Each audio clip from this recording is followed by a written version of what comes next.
લક્ષ્ય ન્યૂઝ, એક નજર, એક લક્ષ્ય. થાનગઢની ધરમ પાર્ક સોસાયટી ખાતે મહિલાઓ દ્વારા ગણેશ ઉત્સવનું ભવ્ય આયોજન કરાયું. વિવિધ સ્થળોએ ગણેશ ઉત્સવની ઉજવણી કરવામાં આવે છે, ત્યારે થાનગઢ ધરમ પાર્ક સોસાયટી ખાતે શ્રી ગણપતિ બાપ્પાની સ્થાપના કરવામાં આવેલ છે. ધરમ પાર્ક સોસાયટીમાં સર્વે પરિવારજનોની હાજરીમાં ગણેશજીના પૂજન અર્ચન સાથે સ્થાપન કરવામાં આવ્યું હતું.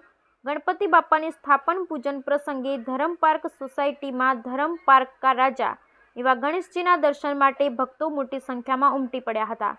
ત્યારે હાલ ધરમ પાર્ક સોસાયટીકા રાજા એવા ગણપતિ બાપ્પાને દરરોજ અલગ અલગ શણગાર કરવામાં આવી રહ્યા છે અને નિયમિત દરરોજ સવારના આરતીના બાપ્પાની આરતીનું આયોજન કરવામાં આવે છે અને પ્રસાદ પણ ધરાવવામાં આવી રહ્યો છે. સાથે બાપ્પાના ગુણગાન ગાઈ અને ભક્તોને પ્રસાદી આપવામાં આવે છે. જ્યારે ધરમ પાર્ક સોસાયટી ખાતે ગણેશ ઉત્સવ અને ગણપતિ બાપ્પાની સ્થાપનાનું પ્રથમ વર્ષ છે. ઉલ્લેખનીય છે કે ધર્મ પાર્કકા સોસાયટીકા રાજા એવા ગણપતિ બાપ્પાના તમામ પ્રકારનું સંચાલન મહિલાઓ દ્વારા કરવામાં આવી રહ્યું છે.